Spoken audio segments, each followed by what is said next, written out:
How's it going, guys and girls? My name's Camel, and welcome back to the Elder Scrolls Online.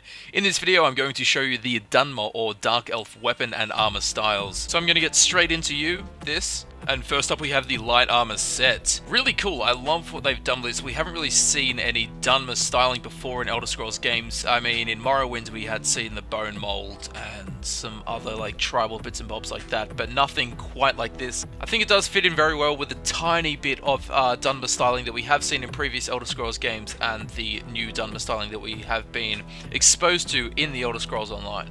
And next up we have the medium armor set, and this is the most familiar set that we have seen in terms of Dunmer styles that we've seen in previous Elder Scrolls games. In Morrowind, of course, the Indoral armor set, the Ordinators, or the High Ordinators as well. If you played the Tribunal expansion, you would have seen that. Like I said, that's an unmistakable headpiece, and the set itself, like the armor set, it looks damn cool. It's got quite similar elements as the light armor set in terms of shapes and patterns that we saw on the armor, but it looks really cool. I like what they've done with this. And lastly, for the armor, we have the heavy armor set. At no point in previous Elder Scrolls games have we seen a specific Dunmer styled heavy armor set, so it's really cool to see what they've done here. It kind of matches the architecture and structural design and stuff like that. I think they've done a pretty good job.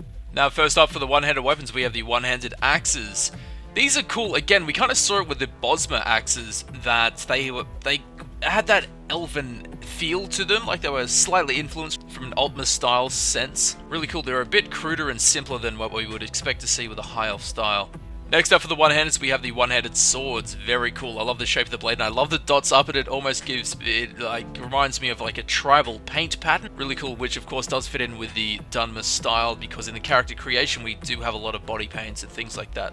So that's really cool they've done that. I really love the design of the handguard. That is top-notch. It's probably my favorite handguard that I've seen. Funny thing to have a favorite of, but I think you'll agree that looks sick, the way they put the gems in it, and the shape of it as well looks damn cool. Next up for the one-handed weapons, we have the one-handed maces.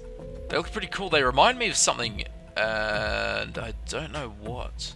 We do see elements of the shape seed in this mace in the Dunmer architectural styling that we see in the Elder Scrolls Online, so it's cool that they've linked those two things together. First up for the two-handers now, we have the two-handed axe, the battle axe. Again, it's pretty much like the one-handed axe, just double-bladed, double-sided. Really cool looking axe though. I love the patterns they put across the axe head, and also down the handle of the axe looks pretty damn cool too. Now we are onto the greatsword, the claymore, the two-handed sword. It's very similar to the one-handed sword, just a way bigger version. The hand guard is really sick. It almost looks like a face they've put in there with that aqua. Really sick. It almost looks Aztec, which we would expect to see in the Argonian styles. Really cool. I love what they've done here. And now we have the two-handed mace, the maul, the Warhammer. And again, it's basically just a scaled up version of the one-handed mace. But again, they're taking elements of the Dunmer architectural style that we have been exposed to in the Elder Scrolls Online. Now we're on to the daggers. Pretty cool. Again, scaled down versions of the one-handed sword, and I do believe they have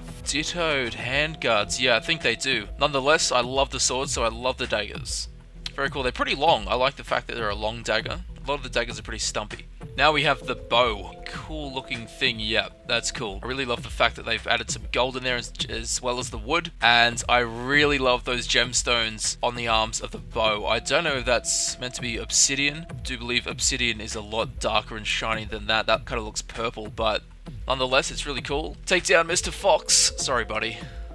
Sorry. But yeah, overall, a pretty cool looking bow.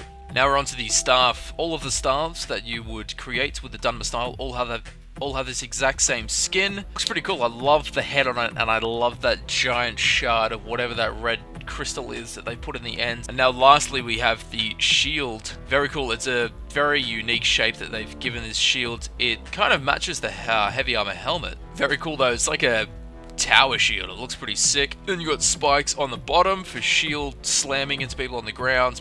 I like the pattern they used on the front as well. Looks nice. And there you go, that's it for the weapon and armor styles with the Dunmer style applied, or the Dark Elf style. But I'm just doing this for you guys to help you guys out, because I found it a pain. I couldn't preview what I was going to be wearing, so I've done this here to save us all time. So I really hope that it helps you out, and I really hope that it helps you in deciding what weapon and armor styles you do wish to use. Now the colors that you've seen in this video aren't necessary. Now the colors that you've seen on the armor Now, the colors that you've seen in this video aren't necessarily the colors that will be applied to the armor that you create. The color is determined by the material that's used when creating the items and also the quality of the item. And in a future patch, they are introducing armor dyeing, rendering all of this information redundant anyway. Don't forget to like, comment, and share, and as always, if you did enjoy this video and you would like videos similar to this one, please subscribe. It would help me out a lot. I would like to thank you very much for watching, and I will see you in the next video. I'll see you there. See ya.